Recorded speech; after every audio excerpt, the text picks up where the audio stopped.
Coach, what do you like about just the group you have this spring? A lot of veterans, and you added a couple of veteran pieces as well. Yeah, it's a great group. I mean, offensive line groups are always great. Great people to be around. And with the additions, you got a bunch of vets, you got a bunch of young guys. So everyone's working hard to coach each other and bring the new guys up to the standard, right, and help them understand it, and then keep coaching those young guys and get them better. What's the period like for you at the end of the portal window? I think Rocco and Elijah Pritchett were the last two to kind of come on board. Can you kind of walk through what that was like for you? Obviously, you knew you had a need there, and you had to be patient to get those guys at the end, right? Yeah, it's man, it's crazy, right? Like you got all these people, and you don't know what's really going to happen with every guy in there, and you go after a few guys and see what happens, and hope for the best, right? For the team, right?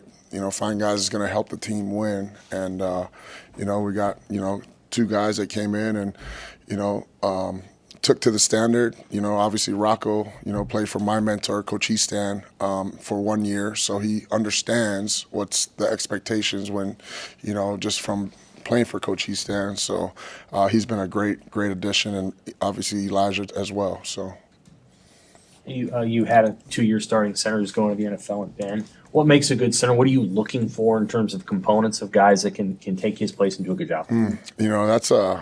That's such a specialty position. Everyone talks about, you can put this guy in at center, this guy in at center, but it takes a certain kind of individual, to go in there, and you're pretty much, the quarterback of the offensive line, and a lot of stuff that the center does goes unnoticed.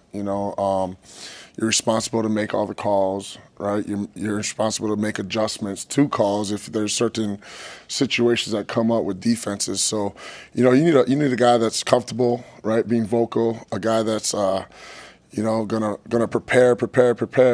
Usually the center prepares more than the other guys because they're in charge of so much of everything. And as a center, you pretty much, you feel like the whole offense is on your back.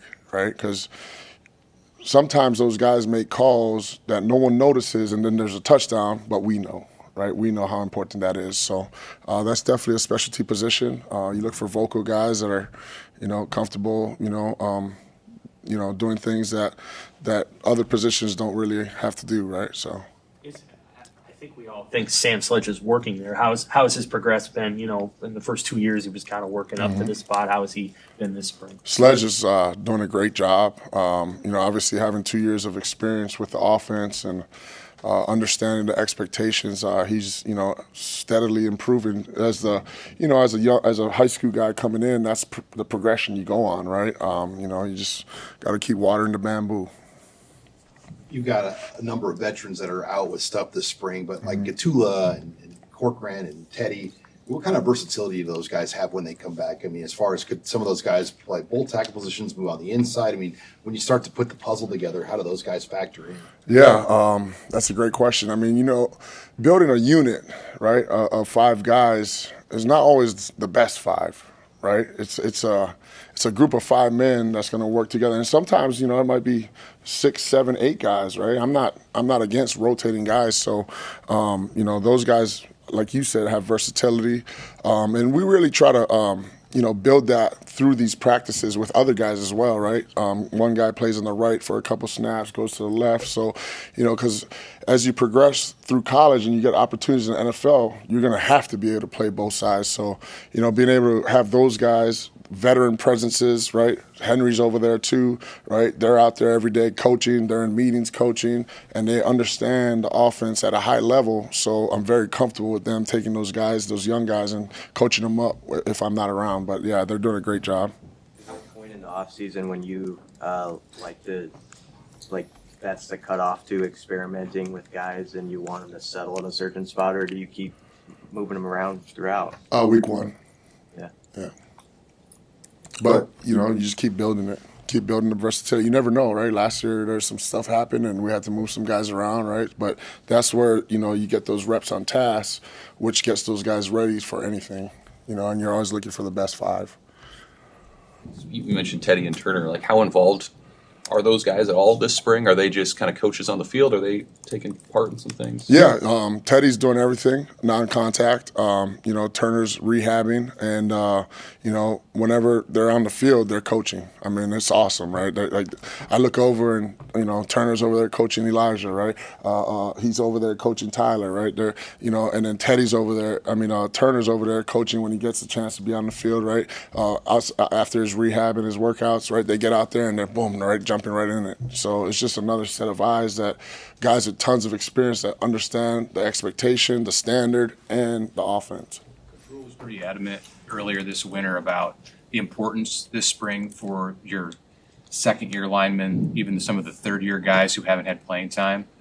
Your 6 practices into the spring, who, if any, who in that group is taking advantage of their moment? That's there's always flashes of greatness from each guy, So like, you talk about being an offensive lineman coming out of high school, right?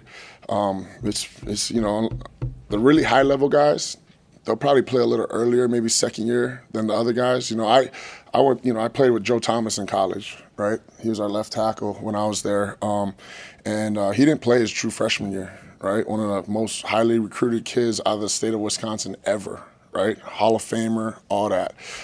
But those really high talent guys, you'll probably be able to get on the field right now. I'm not saying those other guys don't have the talent now. It just takes time, right? The physical piece in the weight room, right? The Big Ten is, it's hard, right? It's a bunch of big grown men. You look at defenses, a lot of those defenses have 4th and 5th year seniors out there, right?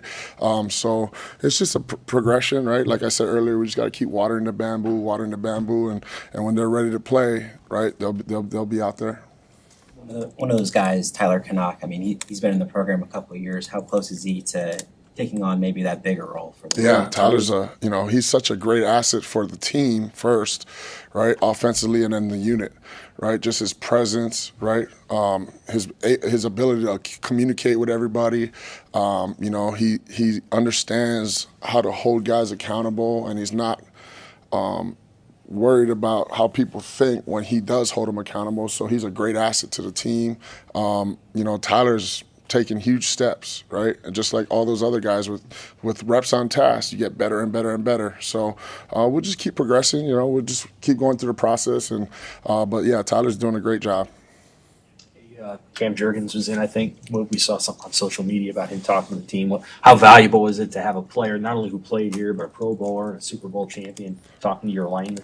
No doubt. Those guys are, you can't put a value on, some of those younger guys in the room from Nebraska. They're like, oh, that's Cam Jurgens, right? But he was one of us, right? He was a player here, and he's an in-state guy. So whatever information Cam has, we try to pass that along to the guys. And I told Cam, I said, hey, get out here and freaking coach these guys up. Whatever you see, you can help them out.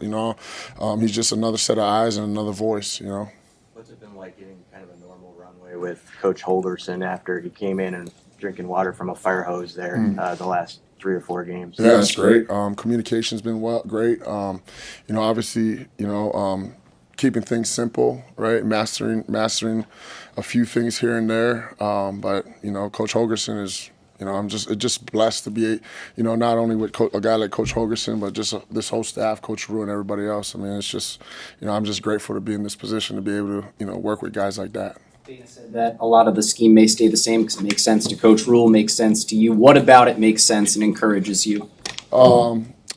That's more player driven, when you have a language and a system, right, it's what the players understand, not what I understand, what Coach Holgerson understands.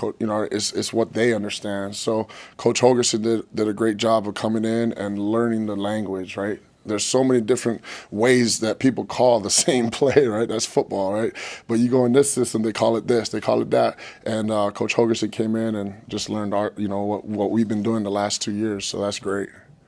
Around Dylan every day now for about a year since he's been on campus. Have you seen him grow and change, and how different is he even this spring than he was last spring? Yeah, he's still 19, right? He's still figuring things out.